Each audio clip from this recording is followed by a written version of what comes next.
Hi hello friends, welcome back to my channel Meera Kalyana ಭಾಗ 44. ದಯವಿಟ್ಟು ಇನ್ನೂ ಯಾರ ಚಾನಲ್ನ ಸಬ್ಸ್ಕ್ರೈಬ್ ಮಾಡಿಲ್ಲ, ಪ್ಲೀಸ್ ಸಬ್ಸ್ಕ್ರೈಬ್ ಮಾಡ್ಕೊಂಡು ನೋಡಿ. ಮತ್ತಷ್ಟು ಕಥೆಗಳನ್ನು ಹಾಕಲು ನಮಗೆ ಸ್ಫೂರ್ತಿಯನ್ನು ನೀವೇ ನೀಡಿ. ಕಥೆನ ಶುರು ಮಾಡ್ತಾ ಇದ್ದೀನಿ. ಪ್ರಿಯಾ ಈ ಶಬ್ದಗಳನ್ನೆಲ್ಲ ಕೇಳಿಸ್ಕೊಂಡು ರೂಮಿಂದ ಹೇಮಾ ಅವರು ಪ್ರಿಯಾ ಬಂದಿರೋ ವಿಷಯ ಹೇಳಿರಬೇಕು, ಅದಕ್ಕೆ ಏಜೆ ಕೂಗಾಡ್ತಾ ಇದ್ದಾನೆ ಎಂದು ಹೊರಬಂದ್ಲು. ಏಜೆ ಬಂದ ಕ್ಷಣ ಪ್ರಿಯನ ನೋಡಿ ಹಾಗೆ ಕಲ್ಲಿನಂತೆ ನಿಂತ್ಬಿಟ್ಟ. ನಂತರ ಸುಧಾರಿಸಿಕೊಂಡ ಏಜೆ ಮೊದಲ ಬಾರಿಗೆ ಒಂದು ಹೆಣ್ಣು ಅಂತಾಲೂ ಕೂಡ ನೋಡದೆ ಪ್ರಿಯಾ ಮೇಲೆ ಅವಳ ಕೆನ್ನೆಗೆ ಬಿಗಿಯುವಷ್ಟು ಕೋಪ ಉಕ್ಕಿ ಬಂದರೂ ಕೂಡ ತನ್ನ ಅಮ್ಮನ ಮುಖ ಕಣ್ಣ ಮುಂದೆ ಬಂದು ಕೈಯನ್ನು ಮುಷ್ಟಿ ಕಟ್ಟಿ ಕೋಪ ತಡೆಯುತ್ತಾ ಕಣ್ಣನ್ನು ಗಟ್ಟಿಯಾಗಿ ಮುಚ್ಚಿದನು. ಕೆಲವು ನಿಮಿಷ ಕೋಪವನ್ನು ಸಹಿಸಿಕೊಂಡವನು ನಿಟ್ಟುಸಿರು ಬಿಟ್ಟು, ಅಮ್ಮ, ನಾನು ಇದುವರೆಗೆ ಯಾವುದೇ ಹೆಣ್ಣು ಮಕ್ಕಳ ಮೇಲೆ ಕೈ ಮಾಡಿಲ್ಲ. ಮೊದಲ ಬಾರಿಗೆ ಇವಾಗ ಕೈ ಮಾಡುವ ಹಾಗೆ ಮಾಡಬೇಡಿ. ದಯವಿಟ್ಟು ಬೇರೆ ಏನೂ ಹೇಳಬೇಡ. ಇವಳನ್ನ ಈಗಲೇ ಇಲ್ಲಿಂದ ಕಳಿಸ್ಬಿಡು ಅಮ್ಮ. ಅಷ್ಟೇ ಅಲ್ಲ, ಇಷ್ಟೊತ್ತು ನನ್ನ ಹೆಂಡತಿ ಮೇಲೆ ಮಾತನಾಡಿದ ನಿನ್ನ ಎರಡನೆಯ ಸೊಸೆ ಮೇಲೆ ಕೈ ಮಾಡುವ ಹಾಗೆ ಮಾಡಿಕೊಳ್ಬೇಡ. ಹಾಗೆ ನನಗೆ ಬಾಯಿ ಮಾತಿನಲ್ಲಿ ಬುದ್ಧಿ ಹೇಳಲು ಬರೋದಿಲ್ಲ ಅಂತ ನಿಮಗೂ ಚೆನ್ನಾಗಿ ಗೊತ್ತು. ನನ್ನ ಬಾಯಿ ಮಾತಿಗಿಂತ ಕೈ ರುಚಿ ತುಂಬಾ ಹಿಡಿಸುತ್ತದೆ ಕೆಲವರಿಗೆ. ಇದನ್ನು ನೀನು ನಿನ್ನ ಎರಡನೇ ಸೊಸೆಗೆ, ಹಾಗೆ ಇಲ್ಲಿ ನಿಂತಿರೋ ಇವಳಿಗೂ ಕೂಡ ಹೇಳಿದ್ರೆ ತುಂಬಾ ಒಳ್ಳೆಯದು. ಹಾಗೆ ಇನ್ನೊಂದು ವಿಷಯ, ಈ ಮನೆಯಲ್ಲಿ ನನ್ನ ಹೆಂಡತಿ ಏನು ಬರೀ ಮನೆ ಕೆಲಸ ಮಾಡಿಕೊಂಡು ಇರಲು ಕರ್ಕೊಂಡು ಬಂದಿಲ್ಲ. ಮನೆಯ ಪ್ರತಿಯೊಂದು ಕೆಲಸಗಳಲ್ಲಿಯೂ ಕೂಡ ಇಬ್ಬರೂ ಕೂಡ ಸರಿಸಮನಾಗಿ ಹಂಚಿಕೊಂಡು ಕೆಲಸ ಮಾಡಬೇಕು. ಇನ್ಮುಂದೆ ನನ್ನ ಹೆಂಡತಿ ಯಾರಿಗೂ ಕೂಡ ಸೇವೆ ಮಾಡೋದೇ ಇಲ್ಲ. ಯಾರಿಗೆ ಏನು ಬೇಕೋ ಅದನ್ನು ಅವರೇ ಬಡಿಸ್ಕೊಂಡು ತಿನ್ನಬೇಕು. ಹಾಗೆ ಅಮ್ಮ, ಇಷ್ಟೊತ್ತು ನಾನು ಹೇಳಿದ ಮಾತುಗಳು ಸರಿಯಾಗಿ ತಲೆಯಲ್ಲಿ ಇಟ್ಕೊಂಡು ಕೆಲಸ ಮಾಡಿದರೆ ಅವರಿಗೂ ಕೂಡ ಒಳ್ಳೆಯದು.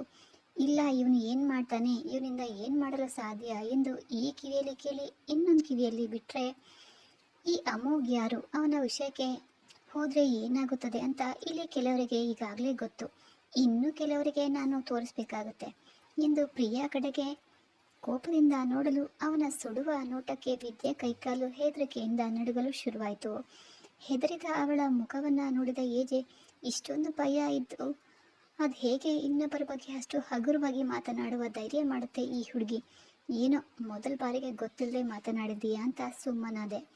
ಪುನಃ ನನ್ನ ಕಿವಿಗೆ ಯಾರಾದ್ರ ಮೇಲೆ ನೀನು ಸುಮ್ಮನೆ ಅಪವಾದ ಮಾಡಿದ್ದು ಕೇಳಿದರೆ ಒಂದು ಹೆಣ್ಣು ಅಂತಾನೂ ಕೂಡ ನಾನು ನೋಡೋದೇ ಇಲ್ಲ. ನನ್ನ ಕೈ ಮಾತಾಡುತ್ತೆ, ನನ್ನ ಮಾತು ಮಾತಾಡೋದಿಲ್ಲ ಎಂದು ಅಲ್ಲಿ ಒಂದು ಕ್ಷಣ ಕೂಡ ನಿಲ್ಲದೆ, ಅಮ್ಮ, ಸ್ವಲ್ಪ ಬೇಗ ತಿಂಡಿ ರೆಡಿ ಮಾಡಲು ಆಗುತ್ತಾ, ಹೋಗಬೇಕು ಎಂದು ದಡದಡನೆ ಮೆಟ್ಟಿಲೇರಿ ತನ್ನ ರೂಮಿಗೆ ನಡೆದವನನ್ನು, ಅಚ್ಚು, ಒಂದು ನಿಮಿಷ ನಿಂತ್ಕೋ.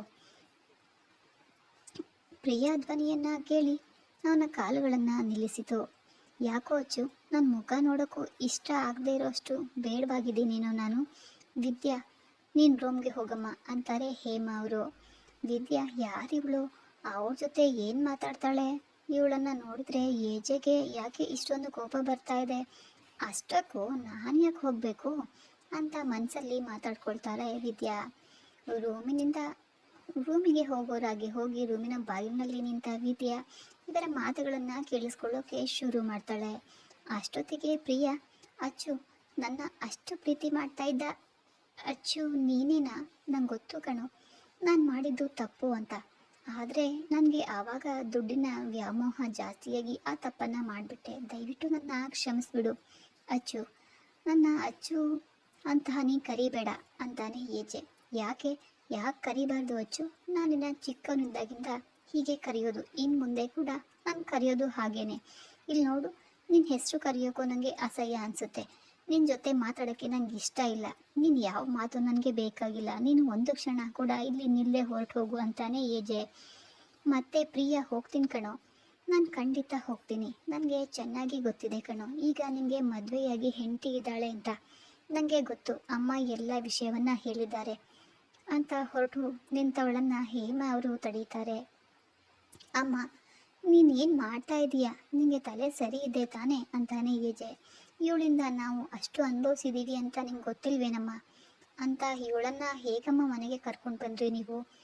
ಹೇಮಾ ಅವರು, ನೋಡ್ಬಿಟ್ಟ, ನನಗೆ ಎಲ್ಲ ಗೊತ್ತಿದೆ ಕಣೋ, ಸ್ವಲ್ಪ ನನ್ನ ಮಾತನ್ನು ಕೇಳು. ಇವತ್ತು ನಾನು ಬೆಳಗ್ಗೆ ದೇವಸ್ಥಾನಕ್ಕೆ ಹೋದಾಗ ಇವಳನ್ನು ಪ್ರೀತಿ ಮಾಡ್ತೀನಿ ಅಂತ ಕರ್ಕೊಂಡು ಹೋಗಿದ್ದ ಹುಡುಗ ಇವಳನ್ನು ತುಂಬ ಕೆಟ್ಟದಾಗಿ ನಡ್ಸ್ಕೊತಾ ಇದ್ದ ಕಣೋ. ಇವಳು ಅದೇ ಬೇಜಾರಲ್ಲಿ ಸಾಯೋಕೆ ಅಂತ ಹೊರಟಿದ್ಲು ಕಣೋ. ನಮ್ಮ ಕಣ್ಮುಂದೆ ಬೆಳೆದ ಹುಡುಗಿ, ಹೇಗೆ ಅದನ್ನು ನೋಡಿಕೊಂಡು ನಾನು ಸುಮ್ಮನೆ ಬರಲಿ, ನೀನೇ ಹೇಳು. ಇವಳು ಇನ್ನೊಂದು 20 ದಿನಗಳಲ್ಲಿ USA ಹೊರಡ್ತಾಳೆ ಕಣೋ. ಅಲ್ಲಿವರೆಗೂ ಇಲ್ಲೇ ಇರಲಿ ಕಣೋ ಪುಟ್ಟ, ಪ್ಲೀಸ್ ಕಣೋ. ಇವಳಿಗೆ ಅಪ್ಪ ಅಮ್ಮ ಇಬ್ಬರು ಕೂಡ ಆಕ್ಸಿಡೆಂಟಲ್ಲಿ ತೀರಿ ಹೋಗಿದ್ದಾರೆ. ಸರಿನೋ ತಪ್ಪೋ ಮಾಡಿದ್ದು ಈಗ ಅದು ಬೇಡ.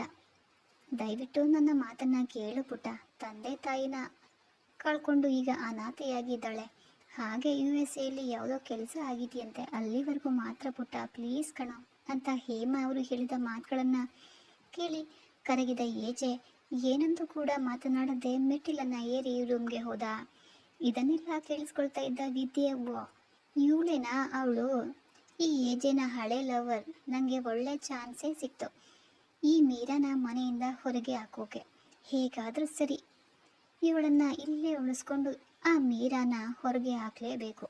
ಇವಳಿಗೆ ಏನು ಬಂತು ರೋಗ, ಇಷ್ಟು ಚೆನ್ನಾಗಿರೋ ಹುಡುಗಿ, ಇಬ್ಬರಿಗೂ ಒಳ್ಳೆ ಮ್ಯಾಚು. ಯಾರಾದರೂ ಈ ಏಜೆ ಅಂತವನ್ನ ಬಿಟ್ಟು ಹೋಗ್ತಾರಾ ಏನು?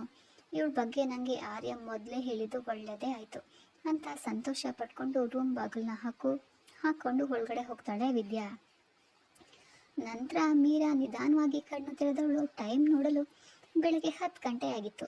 ತಕ್ಷಣವೇ ಮೇಲೆದ್ದು ಕುಳಿತು, ಅಯ್ಯೋ ಇದೇನಿದು, ಇಷ್ಟೊತ್ತು ಮಲಗಿಬಿಟ್ಟಿದ್ದೀನಿ, ಅಮ್ಮ ಏನಂದ್ಕೊಂಡ್ರೋ ಏನೋ, ಇವ್ರು ಕೂಡ ಯಾಕೆ ಎಬ್ಬಿಸ್ಲಿಲ್ಲ ನನ್ನ, ಹೋದ್ರು ಅನಿಸುತ್ತೆ ಇವರು ಶೂಟಿಂಗ್ಗೆ. ಚೇ ಪಾಪ, ಅಮ್ಮ ಒಬ್ಬರಿಗೆ ಎಲ್ಲ ಕೆಲಸ ಬಿಟ್ಟು ನಾನು ಆರಾಮಾಗಿ ಮಲಗಿದ್ದೀನಿ ಎಂದು ಮೇಲೇಳಲು ಹೋದವಳಿಗೆ ತಾನೇ ಒಳಗೆ ಬಂದ ಏಜೆನ ಕಂಡು, ಅರೆ ಇವರನ್ನು ಸೆಟ್ಗೆ ಹೋಗಿಲ್ಲ ಅನಿಸುತ್ತೆ, ಇನ್ನೂ ರೆಡಿ ಕೂಡ ಆಗಿಲ್ಲ, ಇವರು ರೆಡಿಯಾಗೋ ಅಷ್ಟರಲ್ಲಿ ಬೇಕಾ ಏನಾದರೂ ತಿಂಡಿ ಮಾಡಿಬಿಡೋಣ ಎಂದು ಮೇಲೆದು ಬಟ್ಟೆ ತಗೊಂಡು ಬಾತ್ರೂಮ್ಗೆ ಹೋಗೋ ಅಷ್ಟರಲ್ಲಿ ರೂಮಿನೊಳಗೆ ಬಂದಿದ್ದ ಏಜೆ ಕೋಪ ಬಂದರೂ ಅಮ್ಮನ ಮುಖನ ನೋಡಿಕೊಂಡು ತಡೆದುಕೊಂಡು ಬಂದವನಿಗೆ ಮೀರಾ ಕಣ್ಣಿಗೆ ಬೀಳಲು ಪ್ರಿಯಾ ಕೋಪ ಈಗ ಮೀರಾ ಕಡೆಗೆ ತಿರುಗಿತ್ತು. ಅಲ್ಲ, ಮೊದಲು ಇವಳಿಗೆ ಬೈಬೇಕು, ಅವಳು ಎಲ್ಲರಿಂದಲೂ ಅನ್ನಿಸ್ಕೊಂಡು ಸುಮ್ಮನೆ ಇರೋದಕ್ಕೆ ತಾನೇ ಅವರು ಇವಳ ಬಗ್ಗೆ ಅಷ್ಟೊಂದು ಹಗುರವಾಗಿ ಮಾತನಾಡೋದು. ಮೊದಲೇ ಇವಳು ಮುಟ್ಟು ನೋಡ್ಕೊಳ್ಳುವ ಹಾಗೆ ಸರಿಯಾಗಿ ತಿರುಗಿಸಿ ಅಂದಿದ್ರೆ ಅವಳು ಯಾಕೆ ಅಷ್ಟೆಲ್ಲ ಹಂಗಿಸಿ ಮಾತಾಡ್ತಾ ಇದ್ಲು? ಅಷ್ಟೇ ಅಲ್ಲದೆ ಈ ಅಮ್ಮ ಬೇರೆ ಆ ಪ್ರಿಯನ ಮನೆಗೆ ಕರ್ಕೊಂಡು ಬಂದಿದ್ದಾರೆ. ಅವಳನ್ನು ನೋಡಿ ಇವಳು ಏನು ಅನ್ಕೋತಾಳೋ ಏನೋ ಎಂದು ಸೀದಾ ಬಂದೋನೆ ಅವಳ ಕೈ ಒರಟಾಗಿ ಹಿಡಿಯಲು ಕಣ್ಣಿನಲ್ಲೇ ಹೆದರಿಸ್ತಾ ಇದ್ದ ಪತಿಯಿಂದ ಪೂರ್ತಿ ಮುಖ ಕೋಪದಿಂದ ಅವನ ಕಣ್ಣುಗಳು ರಕ್ತವನ್ನೇ ಉಗುಳುವಷ್ಟು ಕೆಂಪಗಾಗಿತ್ತು ಕೋಪದಲ್ಲಿ. ಮೊದಲ ಬಾರಿಗೆ ಅವನನ್ನು ಈ ರೀತಿ ನೋಡಿ ಹೆದರಿಕೆಯಿಂದ ಅವಳ ಕೈಕಾಲುಗಳು ನಡುಗಲು ಶುರುವಾಗಿತ್ತು. ಏನೇ ಅಂದ್ಕೊಂಡಿದೀಯಾ ನೀನು ನಿನ್ನನ್ನು ಅಂತ ಮೀರಾ ಕೈಯನ್ನು ಹಿಡ್ಕೊಂಡು ಇಂದು ಮತ್ತಷ್ಟು ಹೊರಟಾಗಿ ಅವಳ ಕೈಯನ್ನು ಗಟ್ಟಿಯಾಗಿ ಹಿಡಿಯಲು ಒಂದೆರಡು ಬಳೆಗಳು ಕೂಡ ಒಡೆದು ರಕ್ತ ಅವಸರಿತು. ಅದರ ಅರಿವಿರದ ಏಜೆಗೆ ವಿದ್ಯಾ ಹೇಳಿದ ಮಾತುಗಳೇ ಅವನ ಕಿವಿಯ ಮೇಲೆ ಗುನುಗ್ತಾ ಇತ್ತು. ಅವನ ಕೋಪವನ್ನು ಮತ್ತಷ್ಟು ಹೆಚ್ಚಾಗುವಂತೆ ಮಾಡ್ತಾ ಇತ್ತು. ನೋವಿನಿಂದ ಅವಳ ಕಣ್ಣುಗಳು ತುಂಬಿದ್ರೂ ಕೂಡ ನಿನ್ನೆ ಕೇಳ್ತಾ ಇರೋದು ಕಣೆ, ನಿಂಗೋ ಮಾತಾಡೋಕ್ಕೆ ಬರುತ್ತೆ ತಾನೇ? ಯಾವಳಾದರೂ ಏನಾದರೂ ಅಂದರೆ ಈ ನನ್ನ ಹೆಂಡತಿಯಾಗಿ ಸರಿಯಾಗಿ ತಿರುಗಿಸಿ ಮುಖಕ್ಕೆ ಹೊಡೆದಂತೆ ಹೇಳೋದನ್ನು ಬಿಟ್ಟು ಯಾರು ಏನಂದ್ರೂ ಕೂಡ ಮೂಗಿಯಂತೆ ಅನ್ನಿಸ್ಕೊಂಡಿದ್ದಕ್ಕೆ ಇವತ್ತು ಅವಳು ನನ್ನೆದುರು ನಿಂತಿದ್ದು. ಅಲ್ಲದೆ ಈ ಅಮೋಘ ಹೆಂಡತಿಯ ಬಗ್ಗೆ ಅದೆಷ್ಟು ಹಗುರವಾಗಿ ಮಾತಾಡ್ತಾಳೆ. ಇದೆಲ್ಲ ನೀನು ಕೊಟ್ಟಿರೋ ಸಲಿಗೆಯಿಂದ ಕಣೆ ಎಂದು ಮೊದಲೇ ಪ್ರಿಯಾ ಮುಖ ನೋಡಿದ ಅವನು ಉರಿಯುತ್ತಿದ್ದ. ಅವನ ಕೋಪದಿಂದ ಮೈ ಮೇಲೆ ಪ್ರಜ್ಞೆ ಕಳೆದುಕೊಂಡ ಏಜೆ ಅವಳ ಪರಿಸ್ಥಿತಿ ಅರಿವಿರದೆ ಅವಳನ್ನು ಒರಟಾಗಿ ತಳ್ಳಿ ತಾನು ಬಾತ್ರೂಮ್ಗೆ ಹೋಗಿ ಫ್ರೆಶ್ ಆಗಿ ಅವಳ ಕಡೆಗೆ ತಿರುಗಿಯೂ ಕೂಡ ನೋಡದೆ ತುಂಬಾನೇ ಕೋಪದಿಂದ ಕಾರ್ಕೀನ ಹಿಡಿದು ಮನೆಯಿಂದ ಹೊರಬಿದ್ದನು. ಅಚಾನಕ್ಕಾಗಿ ನಡೆದ ಘಟನೆಯಿಂದ ಅವಳಿಗಿನ್ನೂ ಇದೆಲ್ಲ ಸತ್ಯವೆಂದು ಅರಗಿಸಿಕೊಳ್ಳಲು ಸಾಧ್ಯನೇ ಆಗಿರಲಿಲ್ಲ. ಇದೆಲ್ಲ ಕನಸಾಗಿರಬೇಕು ಎಂದು ಭಾವಿಸಿದ ಮೀರಾ ರಾತ್ರಿ ಏಜೆಯವಳ ಕಾಳಜಿ ಮಾಡಿದ ರೀತಿ ನೆನಪಾಗಿ ಇಲ್ಲ, ಇದೆಲ್ಲ ತನ್ನ ಭ್ರಮೆ ಇರಬಹುದು ಎಂದು ಮಂಡಿಯೊಳಗಡೆ ತನ್ನ ತಲೆಯನ್ನು ಹುದುಗಿಸಿ ಕುಳಿತವಳಿಗೆ ಅವಳ ಕೈಯನ್ನು ಬಿಗಿಯಾಗಿ ಹಿಡಿದಿದ್ದ ಪರಿಣಾಮ ಒಂದೆರಡು ಗಾಜಿನ ಬಳೆಗಳು ಒಡೆದು ಅವಳ ಕೈಯಲ್ಲಿ ರಕ್ತ ಒಸರಿತ್ತು. ಅದರ ಗಾಯ ಚುರುಗುಡಲು ತನ್ನ ಕೈ ನೋಡಿಕೊಂಡವಳಿಗೆ ವಾಸ್ತವದ ಅರಿವಾಗಿತ್ತು. ಬಳೆಗಳು ಚುಚ್ಚಿದ ನೋವಿಗಿಂತ ಏಜೆ ಮಾತುಗಳಿಂದ ಅವಳ ಮನಸ್ಸಿಗೆ ವಿಪರೀತವಾದ ನೋವು ತಂದಿತು. ಅವಳ ಜೀವನ ನೆನೆಸಿಕೊಂಡವಳ ಮುಖದ ಮೇಲೆ ಭಾವರಹಿತ ನಗು ಮೂಡಿತು. ಅಲ್ಲ, ಮದುವೆಯಾಗಿ ಇಷ್ಟು ದಿನಗಳಾದರೂ ಕೂಡ ಈಗಲೂ ಇವರನ್ನು ಅರ್ಥ ಮಾಡಿಕೊಳ್ಳಲು ಆಗ್ತಾ ಇಲ್ಲ. ಕೆಲವೊಮ್ಮೆ ಪುಟ್ಟ ಮಗುವಿನಂತೆ ಕಾಳಜಿ ಮಾಡ್ತಾರೆ, ಇನ್ನೊಮ್ಮೆ ಹೀಗೆ ಮನಸ್ಸಿಗೆ ನೋವಾಗುತ್ತೆ, ಹಾಗೆ ನಡೆದುಕೊಳ್ತಾರೆ. ಹೀಗಾದರೆ ನಾನು ಮಾಡಿರುವ ಯಾವ ತಪ್ಪಿಗೆ ಈ ಶಿಕ್ಷೆ ಎಂದು ತನ್ನ ಮುಂದಿನ ಜೀವನ ನೆನಪಾಗಿ ಅವಳ ಮನವು ನೋವಿನಿಂದ ಇಂದಿಲ್ಲದಂತೆ ಒದ್ದಾಡ್ತಾ ಇತ್ತು. ನಿಧಾನವಾಗಿ ಮೇಲೆದು ಬಟ್ಟೆ ಹಿಡಿದು ಬಾತ್ರೂಮ್ ಹೋಗು ಫ್ರೆಶ್ ಆಗಿ ಹೊರಗೆ ಬಂದವಳು ಕೈಗೆ ಆದ ಗಾಯವನ್ನು ಕಾಣಿಸದಂತೆ ಮರೆಮಾಚಿ ಕೆಳಗೆ ನಡೆದಳು. ಸೋಫಾ ಮೇಲೆ ಕುಳಿತಿದ್ದ ವಿದ್ಯಾ ಇವಳ ಮುಖ ನೋಡಿ ನಕ್ಕು, ಮುಂದೆ ಇದೇ ಕಣೆ ನಿಂಗೆ ಎಂದು ಮುಖ ತಿರುಗಿಸಿ ಕುಳಿತಳು. ಅಡುಗೆ ಮನೆಗೆ ಹೊರಟವಳನ್ನ ಬಾಗಿಲಿನಿಂದ ಬಂದ ಮೀರಾ ಎಂಬ ಧ್ವನಿ ಅವಳನ್ನು ಮುಂದೆ ಹೋಗಲು ತಡೆದು ನಿಲ್ಲಿಸಿತ್ತು. ಹಿಂತಿರುಗಿ ನೋಡಿದವಳಿಗೆ ಇಷ್ಟೊತ್ತು ಏಜೆ ವರ್ತನೆಯಿಂದ ನೋವಾಗಿದ್ದ ಮನಸ್ಸಿಗೆ ಯಾವುದಾದ್ರೂ ತನ್ನ ಮಡಿಲ ನೀಡಿ ಸಾಂತ್ವನ ಹೇಳುವ ಮಡಿಲು ಬಯಸ್ತಾ ಇದ್ದವಳಿಗೆ ತನ್ನ ತಂದೆಯ ಧ್ವನಿ ಕೇಳಿ ಪುಟ್ಟ ಕರುವೊಂದು ತನ್ನ ತಾಯಿ ಹಸುವಿನಿಂದ ತಪ್ಪಿಸಿಕೊಂಡು ಪುನಃ ಮರಳಿ ತನ್ನ ತಾಯಿಯ ಮಡಿಲು ಸೇರಿದಷ್ಟು ಖುಷಿಯಾಗಿತ್ತು. ಇಷ್ಟೊತ್ತು ತಡೆದಿದ್ದ ದುಃಖ ಇನ್ನೂ ಸಹಿಸಲು ಸಾಧ್ಯ ಇಲ್ಲ ಎಂದು ಜೋರಾಗಿ ಅಪ್ಪ ಎಂದು ಕೂಗುತ್ತಾ ಅವರ ತೋಳಿನ ಸೇರಿದಳು ಮೀರಾ. ಓಡಿ ಬಂದ ಮೀರಾ ತನ್ನ ತಂದೆ ಎದೆಯವರೆಗೆ ಜೋರಾಗಿ ಅಳಲು ಅವಳ ಧ್ವನಿ ಕೇಳಿದ ಹೇಮ ಅವರು ತನ್ನ ರೂಮಿನಿಂದ ಹೊರಗೆ ಬಂದರು. ಮನೆಗೆ ಬಂದ ಬೀಗರನ್ನ ಕಂಡ ಹೇಮ ಅವರಿಗೆ ಸಂತೋಷ ಕೂಡ ಆಗಿತ್ತು. ಎದೆಯವರೆಗೆ ದುಃಖಿಸ್ತಾ ಇದ್ದ ಮೀರಾನ ಕಂಡು ಅವರ ಮನಸ್ಸಿಗೂ ಕೂಡ ನೋವಾಗಿತ್ತು.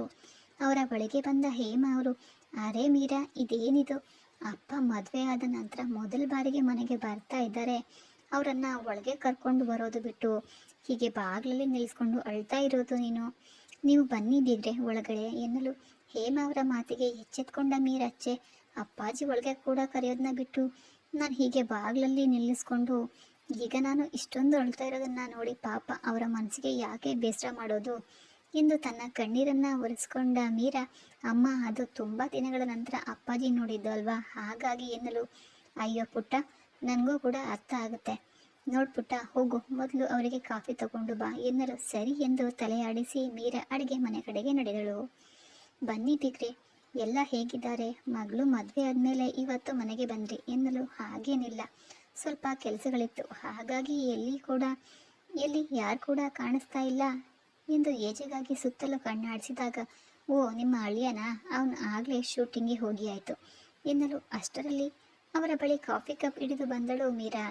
ನಗುತ್ತಾ ಕಾಫಿ ಕಪ್ನ ತೆಗೆದುಕೊಂಡರು, ಅಪ್ಪಾಜಿ ಇವತ್ತು ನೀವು ಊಟ ಮಾಡಿಕೊಂಡೇ ಹೋಗಬೇಕು, ನಾನು ಬೇಗ ನಿಮಗೆ ಏನಾದರೂ ಸಿಹಿ ಅಡುಗೆ ಮಾಡ್ತೀನಿ ಎನ್ನಲು ಅವಳ ಮುಖವನ್ನು ಗಮನಿಸಿದ ಹೇಮ ಅವರು, ಮೀರಾ ಬಾ ನೀನು ಇಲ್ಲಿ ಕೂತ್ಕೋ, ಅಡುಗೆ ರೂಪ ನೋಡ್ಕೊಳ್ತಾರೆ, ನಿನಗೆ ಹುಷಾರಿಲ್ಲ ಅಲ್ವಾ, ಮೊದಲೇ ಸುಮ್ಮನೆ ಕುಳಿತು ರೆಸ್ಟ್ ಮಾಡು ಎನ್ನಲು ಮಗಳಿಗೆ ಹುಷಾರಿಲ್ಲ ಎಂದು ತಿಳಿದ ತಂದೆಯವರು, ಯಾಕೆ ಪುಟ್ಟ, ಏನಾಯ್ತಮ್ಮ ಎಂದು ಆತಂಕದಿಂದ ಮುಖವನ್ನು ನೋಡಲು, ಅಯ್ಯೋ ಅಪ್ಪಾಜಿ ಯಾಕಿಷ್ಟು ಗಾಬರಿಯಾಗೋದು, ಮಾಮೂಲಿ, ನಿಮಗೆ ಗೊತ್ತೇ ಇದೆ ಅಲ್ವಾ, ಹೊಟ್ಟೆ ನೋವು ಅಷ್ಟೇ ಅಪ್ಪಾಜಿ ಎನ್ನಲು, ಪುಟ್ಟ ನಾನು ಈಗಷ್ಟೇ ತಿಂಡಿ ಮುಗಿಸಿ ಬಂದಿದ್ದೀನಿ ಕಣೋ, ನಾನು ಇಲ್ಲಿಯೇ ಸ್ವಲ್ಪ ಕೆಲಸ ಇತ್ತು, ಹಾಗಾಗಿ ಈ ಕಡೆ ಬಂದಿದ್ದೆ, ಹಾಗೆ ನಿನ್ನ ನೋಡಿ ತುಂಬ ದಿನಗಳಾಗಿತ್ತು ಅಲ್ವಾ, ಹಾಗಾಗಿ ಈಗ ನನಗೋಸ್ಕರ ಏನು ಮಾಡೋದು ಬೇಡ ಪುಟ್ಟ, ನೀನು ಹೋಗಿ ಚೆನ್ನಾಗಿ ರೆಸ್ಟ್ ಮಾಡು ಎನ್ನಲು, ಅಯ್ಯೋ ಇದೇನಿದು ನೀವು ಹೀಗೆ ಹೇಳೋದು, ಮೊದಲ ಬಾರಿಗೆ ಮನೆಗೆ ಬಂದಿದ್ದೀರಿ, ಏನು ತಿಂದೆ ಹಾಗೆ ಹೋಗೋದು ಎಷ್ಟು ಸರಿ,